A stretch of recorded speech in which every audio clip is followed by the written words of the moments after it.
The books tell us the barbarians created a time of darkness and chaos.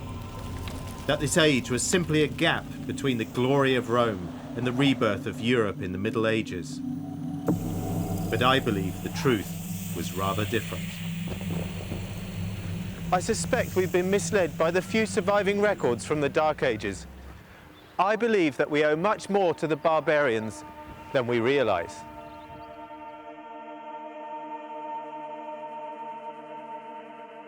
Scattered across Europe are precious clues to the world they made. In this series, I'm going in search of our elusive ancestors. I believe their reputation as history's Hell's Angels is no more than Roman propaganda. I want to find out who they really were.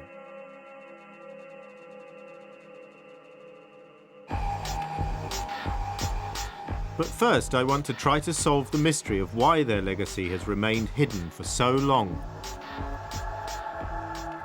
Here at Hadrian's Wall, there's a clue to why we are so ignorant of our barbarian heritage.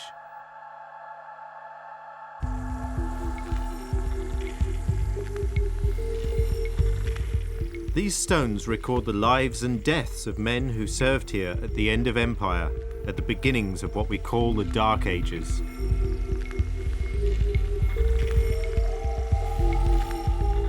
Here's a Roman memorial for a Roman soldier, sacred to the memory of the departed Dagvalda, soldier of the first cohort of Pannonians. Pannonia is in present-day Hungary, which means Dagvalda was not born a Roman, he was born a barbarian. And he's not the only one. When you look closer at these weathered Roman inscriptions, you can see that very few of these Roman soldiers came from Rome at all. Most were born barbarians.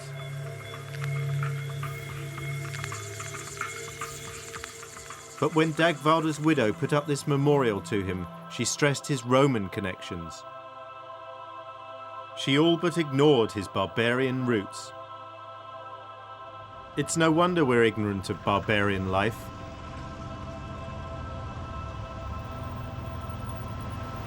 It's 1600 years since the Romans left Britain. But even today, if we want to express power and stability, if we want to reflect authority and wealth, we defer to a classical age. We imitate the Romans.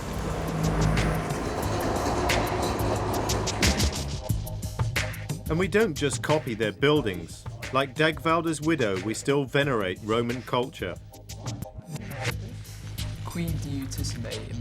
For centuries, Latin was at the centre of European education and religion.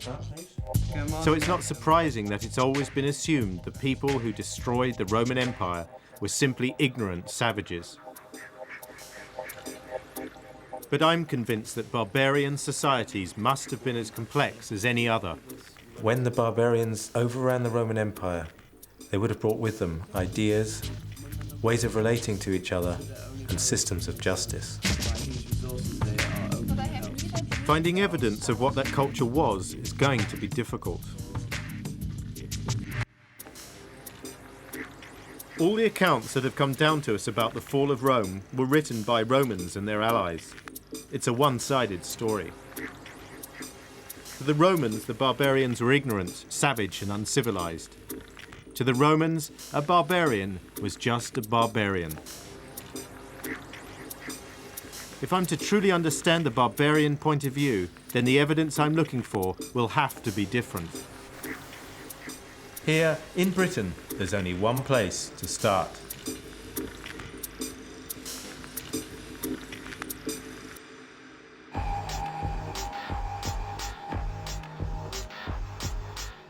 What would the barbarians have made of the kind of people who could create a structure like this, 20 feet high and 70 miles long? There's very little evidence that they wanted to invade this part of the empire. So what was the wall for?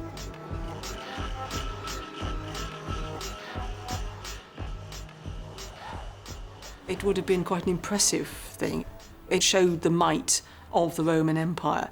to the barbarians, but also, I suspect, also to the soldiers as well. This was a seriously big engineering feat, something they'd been involved in building for the greater glory of Rome. Hadrian was not a man who wanted to go on expanding the Roman Empire at all. He wanted to call a halt, and he wanted to have a clear barrier which says, this is Roman territory, that is not Roman territory. It was a cultural line too. On this side of the wall, for thousands of miles, stretched a vast and secure empire. To be a Roman, even to be part of the Roman Empire, meant you belonged to an extremely powerful club. You were part of the most powerful society on earth. At the heart of this society was the army. Without the army, the empire was nothing. Had they left anything behind?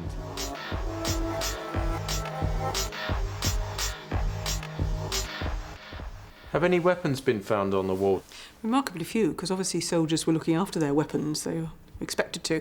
But yes, we do have the odd piece, particularly of bows, composite bows. For example, we have a little tiny piece here, and this is the top of a bow. It's called an earlath. And this goes at the very end of the bow, takes the string through here. And this is a very important part of the bow because it not only strengthens the bow, but it also helps it to be efficient, helps it to be fast and accurate. And this presumably was a Roman invention? No. Archery, this sort of use of a composite bow, is something which came into the Roman Empire from the East. It's the Romans adapting and adopting other people's technology. Barbarian technology. What's special about this Eastern bow is that the end is carved out of horn, so the string can be pulled back harder and further. With this innovation, they had transformed the simple bow and arrow into a weapon that won wars. So right at the heart of the imperial war machine lies evidence of the skill and ingenuity of the barbarians. But that's not the only reason why, in unravelling the mystery of the Dark Ages, this bow could be a valuable clue. For the Romans, this was simply an efficient piece of military technology, and that's the way it looks to us today. But it was much more than that for the barbarians from the East. To them, it was a cultural icon, and for me, as an anthropologist, it's a rare physical object that gives us an insight into the barbarian worldview. It's a way into the minds of our hidden ancestors.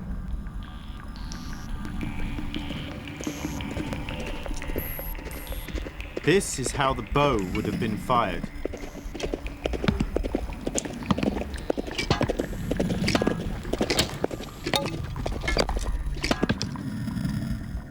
To acquire the skills of the nomadic warriors of the Dark Ages has taken Koshoi Loyosh many years. He's tried to understand their culture from the inside, but I still can't imagine what that feels like.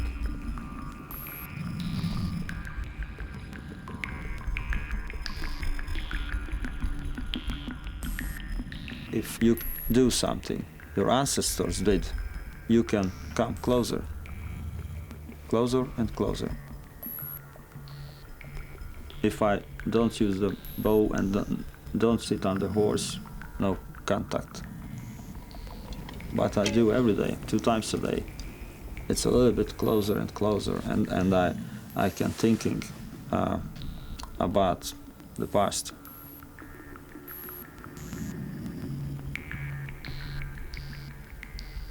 I sit on the yurt, make a fire. Same.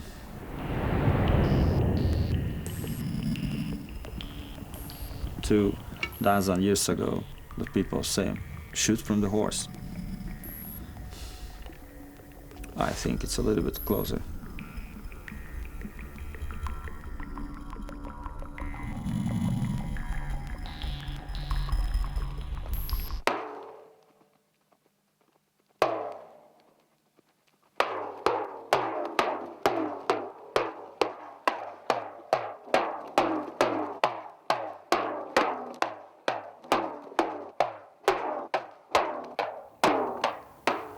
The warrior life depends on the horse. It was very close. These nomadic warriors were individualists and wedded to their horses. Man and horse together, even in death. First, dig a grave for the man, after dig a grave for the horse, and put the saddle and every bridle, everything on the horse, and put the horse in the grave, and shoot the horse. And there are many balls in the graveyard.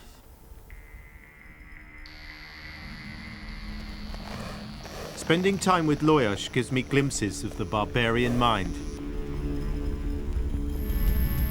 I can see what a very different universe these individualistic guerrilla warriors inhabited from the centralized and hierarchical world of the Roman legionary.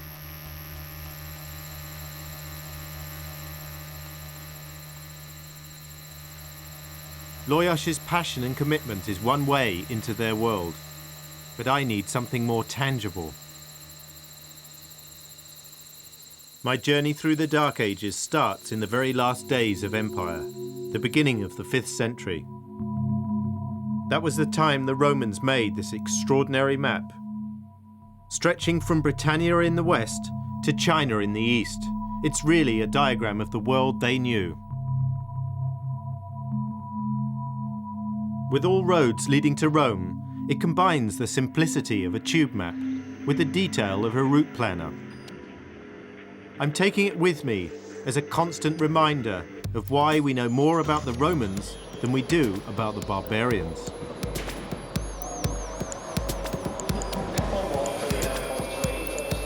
No barbarian map survives. We don't even know if they ever made any. And this might have been the shape of our world today, except for a momentous event that happened in the dead of winter in the year 406. It happened at the most important frontier in Roman Europe, the Rhine. It was here that Rome's most important barrier collapsed. The dam holding back the barbarians burst. For the people of Europe, life would never be the same again.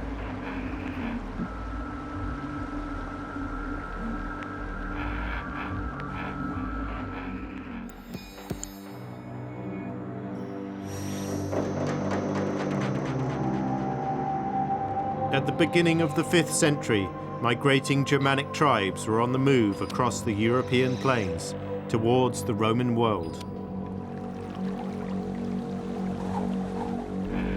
And it was here, at the River Rhine, that they reached the edge of empire.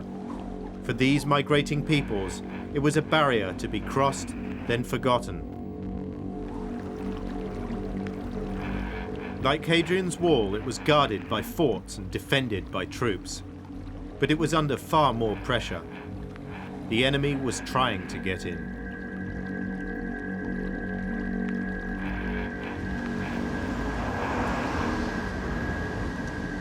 This was a frontier town. Behind me, Pax Romana, and in front of me, Germania. This is the place where the barbarians arrived. The Romans lumped together as barbarians, hundreds of different tribal groups under countless different chiefs in North and Eastern Europe. But where had they come from, and why, with the Vandals at the fore, did they arrive here at Mainz? The Roman books don't say. But today, using modern technology, I'm going to take a bird's eye view of Europe to try to work it out.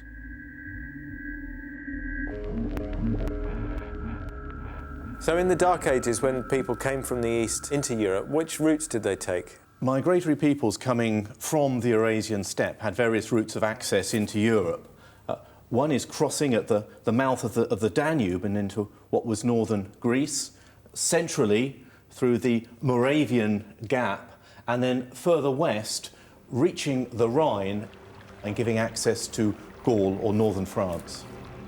These are rivers which are literally hundreds of metres across, or very fast flowing where they're narrower. It's not like today where you can simply drive across a well-kept bridge. These are significant geographical barriers and strategic blocking points.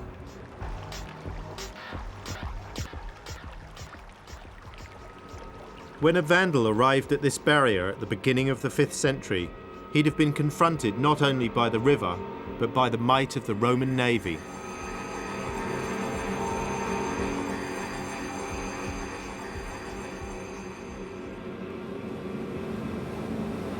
The extent of the Roman fleet only became clear in the 1980s.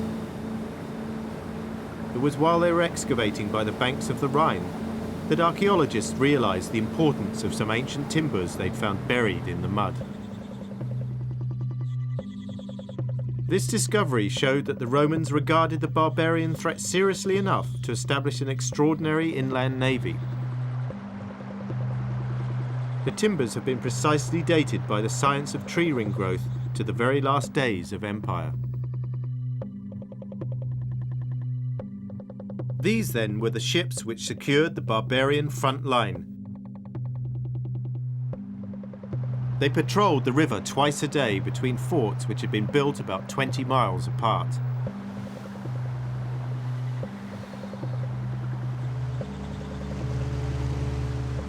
This left the Vandals and their allies facing a formidable deterrent. But I wanted to know who it was who was pushing the Vandals and their allies against the frontier. This is the model, the Huns pouring out of the Eurasian steppe and driving the more settled people before them, so they press up against the borders of the empire, eventually desperate to fight their way in. The horse archer armies of the Huns could cover 1,500 miles in a week. They were different from the slow-moving migrant groups like the Vandals. The Huns darted westwards, harrying the more settled tribes, shunting them up against the frontier.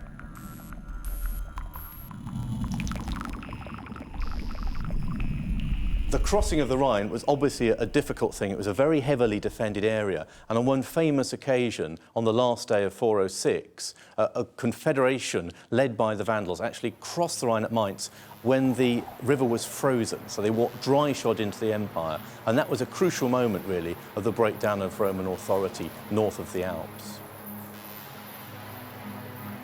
So this then, on that cold winter's night in 406, is where the barbarians seized the moment. It's the place where two worlds collided. This was one of the defining moments of European history. The Dark Ages had begun. Only 2 years later, the scholar and historian St. Jerome described the result. I shall now say a few words of our present miseries. Savage tribes in countless numbers have overrun all parts. The once noble city of Mainz has been captured and destroyed. In its church many thousands have been massacred, and those whom the sword spares without, famine ravages within. I cannot speak without tears. There's no question the Vandals certainly raped and pillaged Mainz. But why did they do it? 1,500 years later, is it possible for me to work out what made them tick?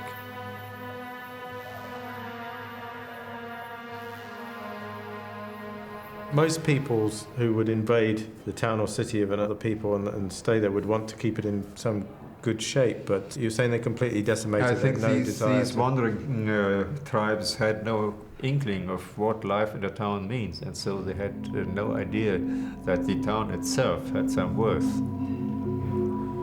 So if they didn't want the town, what did they want? They wanted booty, I think, and fame. For these early Germanic tribes and peoples, fame was the dominating motive. The Vandals wanted fame, and it was their booty, Roman gold, which reflects their desire for glory. But what did they do with the gold? They reworked it. Oh, they made their own objects refashioned out of the Roman it gods. into ornaments of their own style. So they had good craftsmen, or? Yes, they had. They had.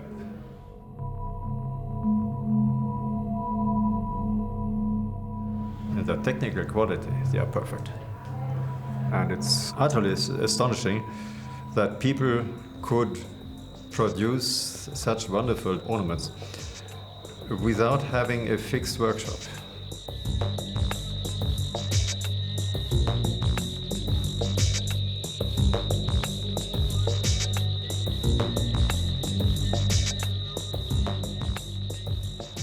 They all had the same way of life, living on their wagons, and so being incredibly mobile, so to speak, carrying their state with them on their wagons.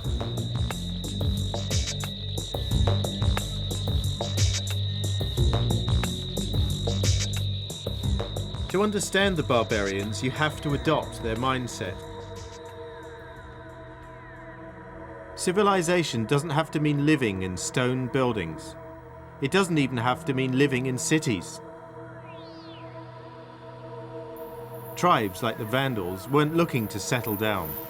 They carried their state with them. They moved slowly in huge numbers with their carts and their belongings. They sacked the city, they took what was valuable to them, and they moved on. They didn't need or want the aqueducts or amphitheatres. They weren't ignorant savages. They just valued different things from the Romans. It's been hard to find evidence of these transient people. But new clues to life in the Dark Ages do occasionally emerge.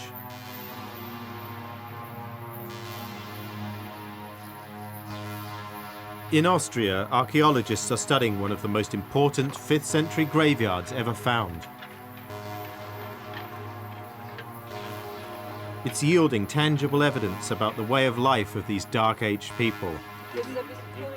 But they've discovered something more.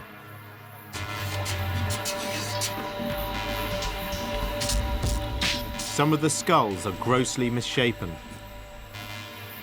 And the study of them reveals something quite unexpected about the beliefs and practices of the people who lived here.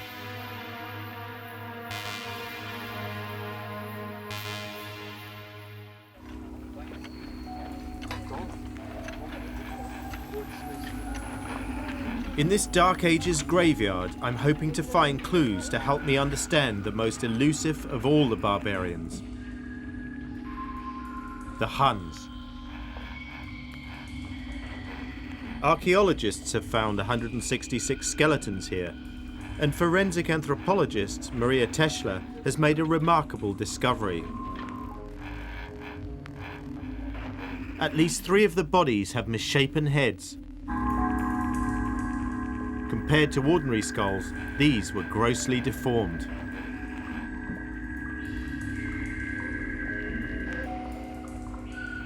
I would say this is the most impressive one. This is the skull of a young male, around 20 years of age, and this skull shows a very severe deformation. This was no natural malformation.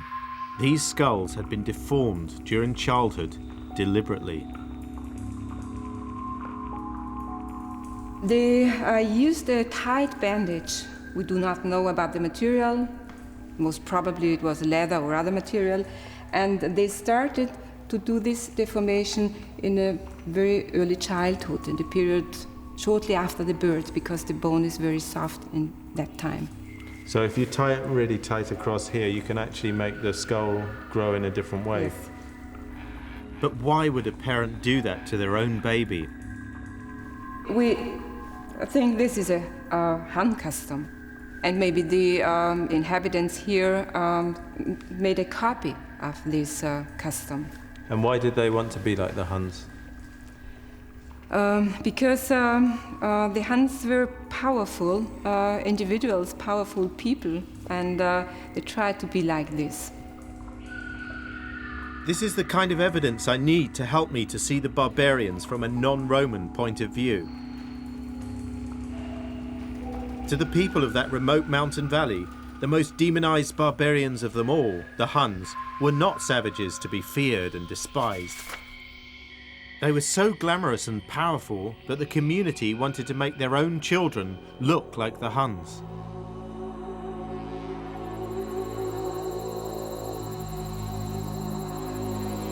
Hungary, the country which that most famous of barbarians, Attila the Hun, notoriously called the Scourge of God, decided to use as his base.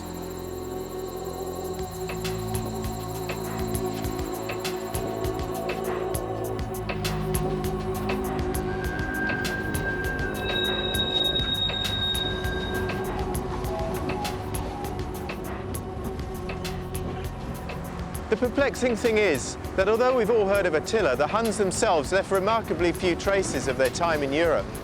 They're practically invisible. Almost all the archaeology they left is the dust and the charcoal of the cities they burned.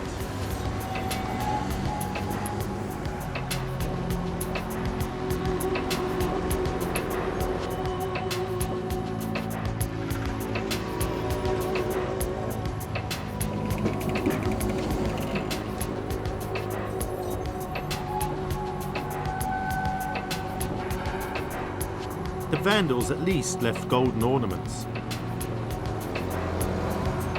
The Huns, though, flashed through Europe like a comet through the sky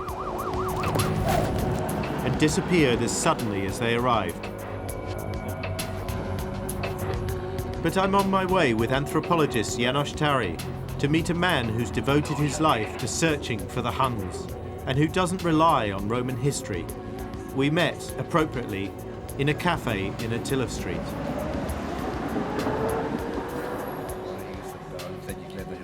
Finding out anything at all about the mysterious Huns obviously wasn't going to be easy. It's a big problem all the time in archaeology to put together a nation with the kind of findings. Because the bones not speaking. The bones not speaking, no. Yes, That's a big problem. Even if the bones could speak, it turns out we can't be sure what the language would be. The most possibility for the Turkish language. So it's quite like Turkish, Quite perhaps. like Turkish, perhaps, yes. Yeah, perhaps, yes. Perhaps. Everything with the Huns is perhaps. Big perhaps, yeah. What kind of leader do you think Attila was? Na.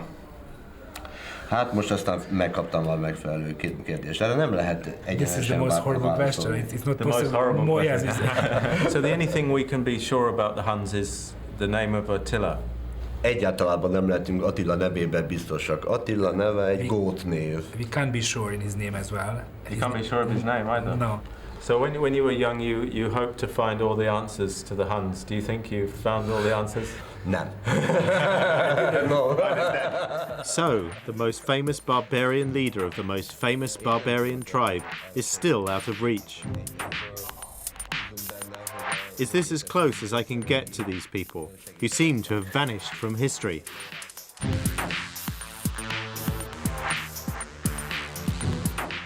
Peter Tomke was to guide me through the landscape of his nation's past.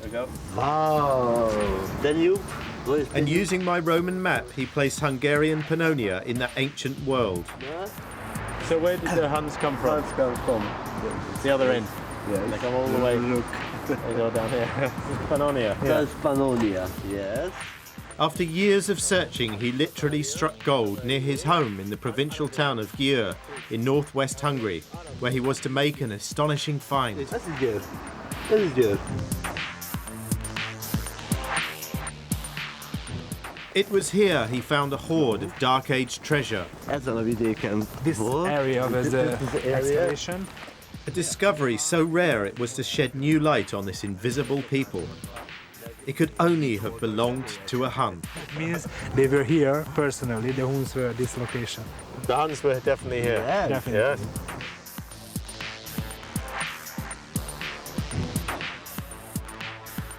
What was it that Peter Tomke found that was so convincing? We will show something which prove this is a Hun finding. Okay. arany lemezzel borított szobrocskának a maradványa. This is a golden covered little sculpture. Ami egy állat alakot. That's an animal, not realistic, yeah? This is the ear and the head and the...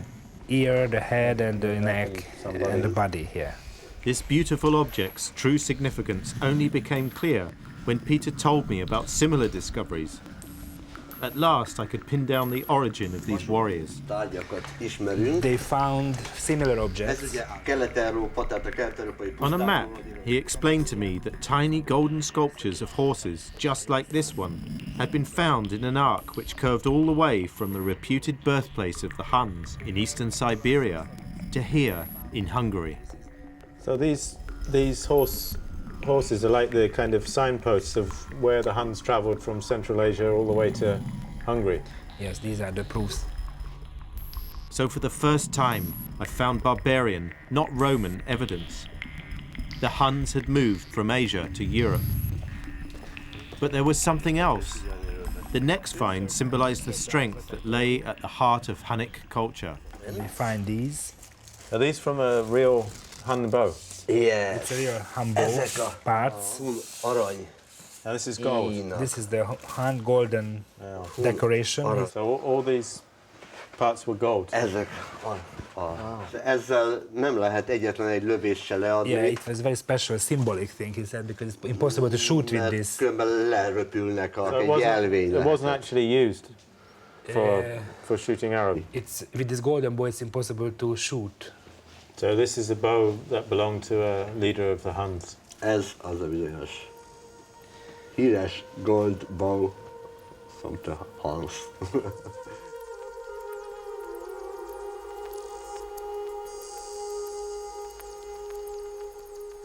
So the bow that the Romans used because it was efficient, the Huns buried with their leaders. This bow was an expression of Hun identity. The golden bow wasn't even functional. It represented the power and status of its owner. The Huns didn't leave us towns or cities. They carried and buried their culture with them. The Huns had culture and skill, but to achieve their military success, they must also have had discipline and dedication. But what happened to Attila and his empire? With lightning strikes from their base in Hungary, they sacked many of the major cities of the Roman Empire. But to sustain their empire, they needed grass. In Hungary, they ran out of steppe. Then they vanished. Some must have changed their way of life and become absorbed into peasant society. Others must have returned to the east. But the biggest secret of these early Dark Ages lies with a people who didn't destroy a city and who weren't nomadic warriors. A people who conquered and then settled. They lived just like the Romans and left behind a glorious legacy. One which remained deliberately hidden for nearly 1,500 years.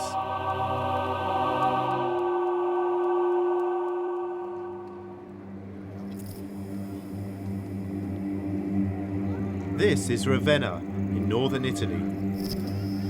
Today it's a quiet, picturesque city celebrated for its Byzantine legacy, the art and architecture created by the Eastern Roman Empire. Or was it? In fact, much of the glory of Ravenna is not Roman at all, but barbarian. Just as the Vandals had crossed over the Rhine, so another group, the Goths, had been pushed into the empire by the Huns. Here in Ravenna, the Goths took over the last capital of the Western Roman Empire. For 33 years under their king, Theodoric, it was the equal of any Roman capital. Theodoric renovated and reformed its institutions, improved and enhanced its splendour, and in a few short years created one of the wonders of the age.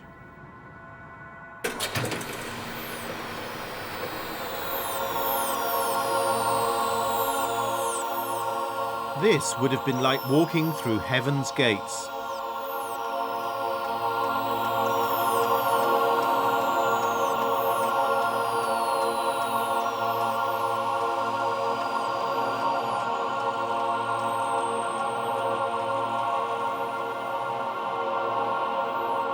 If this had been an age of darkness, then here, without doubt, was a cathedral of light.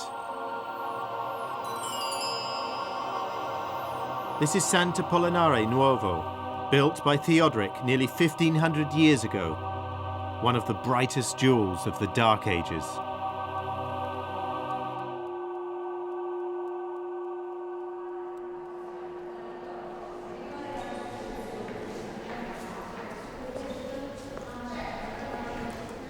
I'd like you to look at the mosaics from this position. You can see that the background is shining, is reflecting the light from the windows because it was made of glass cubes and gold cubes. And the robes of the saints are dull, are opaque, because they were made using marble cubes, so as to give the impression of wool, of textiles. These works were commissioned by Theodoric, the Gothic king. Yet most visitors today think they are Roman or Byzantine mosaics. Why should that be? Is it because we have all been conditioned to assume that work of this quality must be Roman? Perhaps there are other reasons. As I looked more closely, I began to wonder, why are there so many mosaic curtains in a scene of such splendor? And what do these hands, unattached to any bodies, signify? Could I learn the answers to these barbarian riddles in modern Ravenna? Mosaics are still being produced here in exactly the same way as they were in the Dark Ages. Only highly skilled workers could produce glass and marble with the desired effects of scattering or absorbing light. To a barbarian immigrant, the effect of turning tiny pieces like this into works of art must have seemed magical. Can I cut one? Can I cut? Me? Yes, if you want. Okay. Just a little. Okay. Can you use this or not? Yes, yes. It's a good shape. I Goes here. No, here. No? It's better. Oh, there. Okay. Okay. These pieces, called tesserae, are cut and placed on a pattern which sometimes reveals itself only at a distance. Gold mosaic was made by placing gold leaf between layers of clear glass. It's a slow, costly and very secretive art, and it was only commissioned by the rich and powerful. Later rulers were no exception. Here's a copy of the famous portrait of Justinian, the Roman Byzantine emperor who ruled Ravenna after Theodoric.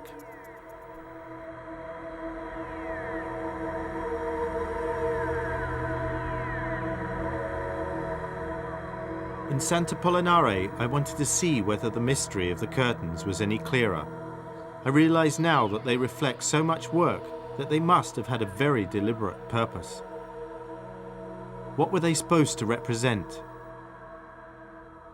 This part of the mosaic that shows you the royal palace, all this mosaic was made and commissioned by Theodoric. This mosaic has been changed, altered. We could say that it has been vandalized by the Byzantines because some images have been destroyed. Those images that had portrayed Theodoric, members of his court, members of his clergy, and that stood between the columns, now they have been replaced with curtains. But you can still see the hands here. There is one hand here, another one here, another one here, and another hand here, and another hand here. And you can still see the halos here of the heads that have disappeared. All these elements tell us that previous images have been destroyed. It was an act of censorship, we could say. Those who succeeded Theodoric deliberately left some traces of his presence. The hands on the pillars, to emphasize their own ability to destroy his barbarian kingdom. The returning empire was determined to banish the image of Theodoric from history altogether. But one rare image of him survives. This is a medallion that was issued in the year 500, and it's the only image that we have of Theodoric, and maybe you can see a certain similarity with the mosaic. There certainly is a similarity between Theodoric's face on the rare medallion and the image of Justinian I'd been working on. The medallion shows Theodoric without a crown and simply dressed. And recent research has proved that the crown and the brooch on Emperor Justinian's mosaic were added later, as was the name Justinian itself. Could it be that the mosaic face had once belonged to Theodoric? What would happen if you compared the images closely?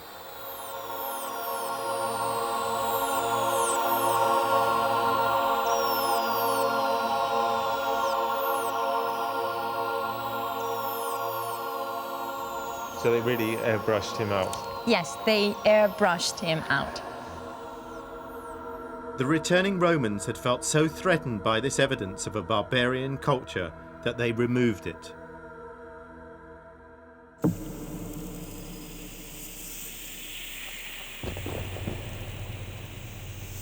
But they weren't able to disguise Theodoric's tomb, a confident statement of his barbarian origins. This is one of the most important buildings we have in Ravenna. This is the mausoleum of Theodoric.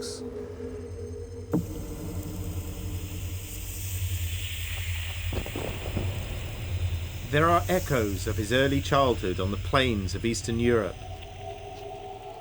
And to many, the shape of the roof resembles a yurt, the tent favoured by nomads from the east. We know also that Theodoric came from a people, nomad people, but he lived in a palace during when we was in Ravenna, not in a tent. Well, most people would choose to live in a palace, I think. Yes. Even a nomad. So how did they build the mausoleum? Because some of this stoneworking seems very good to me. Yes, it's very good, and there are no mortar for this building.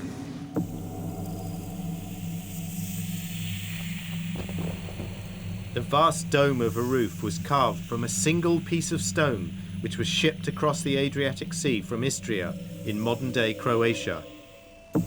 Sauro found it on my map straight away. This is the area where the stone came from for the mausoleum. Ah, Styria. Croatia. This is Cyprus. Yes. Cyprus. And this is the Holy Land, isn't it? Oh, there's River Ganges. Ganges, yes. Yes. At the end of the world. Yeah, where is the end of the world here? Under Theodoric, the Goths established a kingdom that foreshadowed the shape of modern Italy. A first step towards the creation of modern Europe, perhaps. But what matters to me is not so much the extent of his power, but what he believed in. I'm travelling north now to one of the most dramatic examples of Theodoric's spiritual vision. The 5th century was a time of religious ferment, and Theodoric was an Arian Christian, not a Roman Catholic. Arians, like Theodoric, didn't believe in the Holy Trinity, could not accept the divinity of Christ. For the Catholic Church, this was heresy. This track in southern Austria once led to a walled city perched high in the mountains and long since vanished. It's a place where he protected both branches of Christianity and let them worship side by side.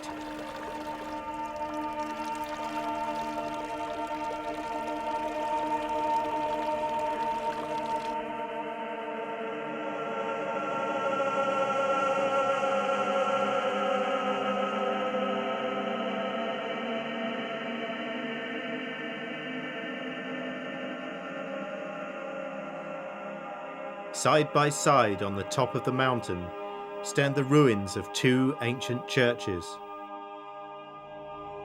The Catholic Church on one side, and here, some 50 yards away, the Arian Church. As the two congregations worshipped, they must have heard each other's prayers.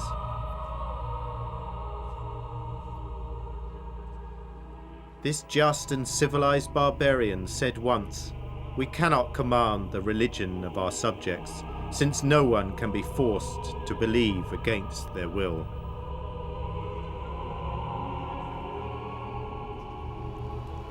Here, as in Ravenna, the Goths displayed an extraordinary tolerance.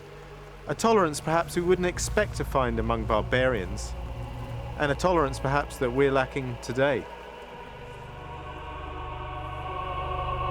People still come here on pilgrimage, and though they are not honouring Theodoric's memory, it seems to me, of all the barbarians, he's the one we should remember.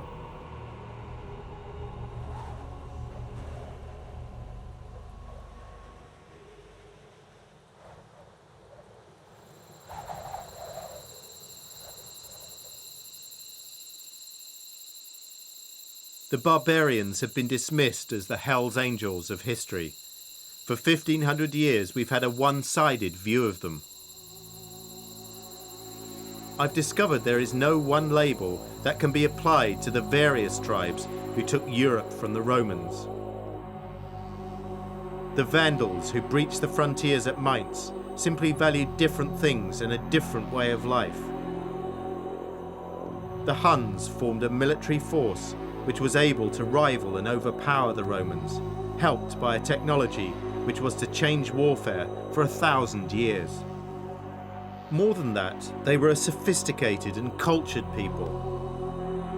The enlightened Gothic kingdom of Theodoric showed itself at least the equal of Rome, and in many ways its superior, especially in tolerance. This barbarian world so threatened the Romans that their historians and propagandists tried to erase it from history.